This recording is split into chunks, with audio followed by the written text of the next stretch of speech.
If there's been just one car that's shown the world that Korea is a force to be reckoned with in the auto industry, it's probably been this one, the Kia Optima.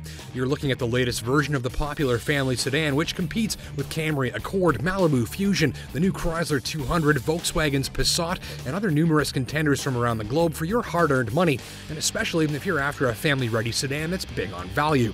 That value comes in numerous forms here, and we're not talking just free floor mat sort of value, we're talking all-out bang for the buck. First, the styling. Optima launched initially a few years back with a look that was a step above, and today it's recently been enhanced by updates for this model year, including these quad cluster LED fog lamps and the little turbo badge on the fenders, so would-be stoplight racers know not to mess with you. The rest of the car is covered in lines, details, and shapes that were once mostly found in concept machinery under the glimmering lights of the auto show. It may not cost a lot, but probably your neighbors will think you paid more than you did. The second big value adder is the cabin. It's not a Bentley inside, sure, but unlike what's become largely the norm in this segment, the Optima isn't trimmed like the inside of a refrigerator with low-cost plastics. Few competitors use as much leather and stitching and contrast and depth to create a rich and detailed look like this. The steering wheel has a flat bottom and thumb grips and paddle shifters like a race car. The shape of the dashboard and console, and even the way the steering wheel mounted switches are arranged and how they feel, are a bit on the upscale side too.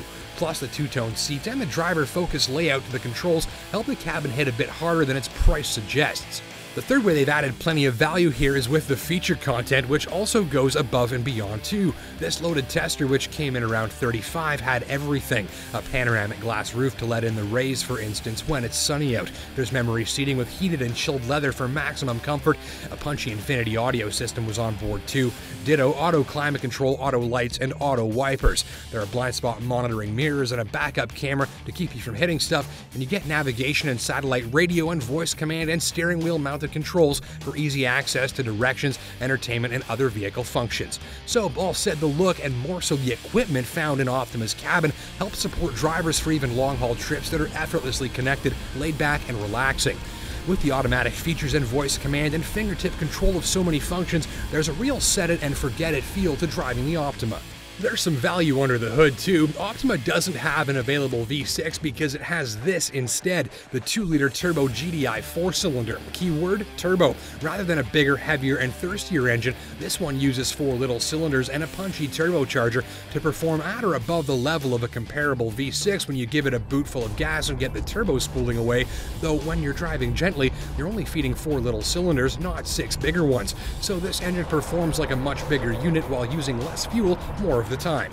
So of course a lot of people asking how this engine is. The answer is that it's a bit of a mixed bag, kind of depending on what you like. Where you'll find the competition has us beat a little bit is in terms of how entertaining the engine is. This has a very flat power curve, so it makes all of its power everywhere. There's no shape to that power delivery. It doesn't have that high RPM surge that some people like.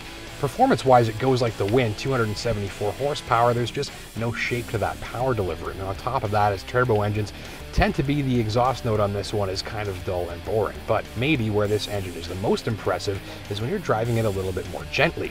Because it's got the turbocharger and direct injection making such a huge amount of low-end torque, it has this refined effortlessness to it, and when you put your foot down even just a little bit, you're going to get up to speed in a hurry and barely hear or feel a thing from under the hood.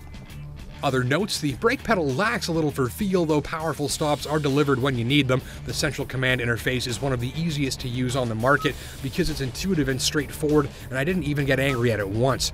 If you're a fan of staying recharged and plugged in on the go, you'll love all the charge ports and hookups down here. Rear seats are pillowy and deep and very comfortable, heated on this particular model, and packed with plenty of legroom in front of them.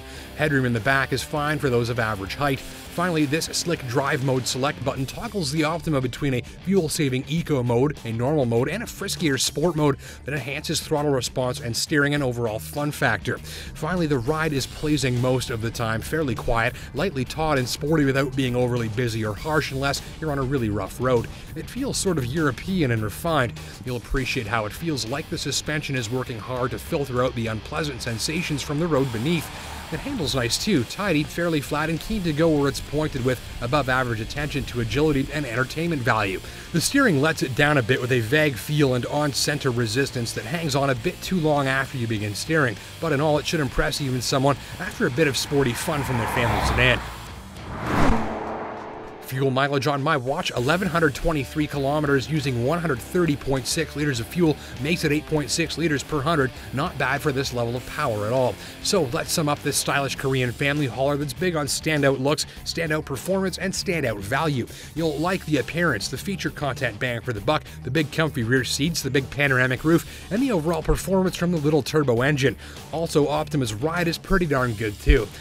Some might wish for a little better sound from the engine at full throttle. The paddle shifters react too slowly for really entertaining manual gear changes, and taller rear seat passengers will wish for more headroom.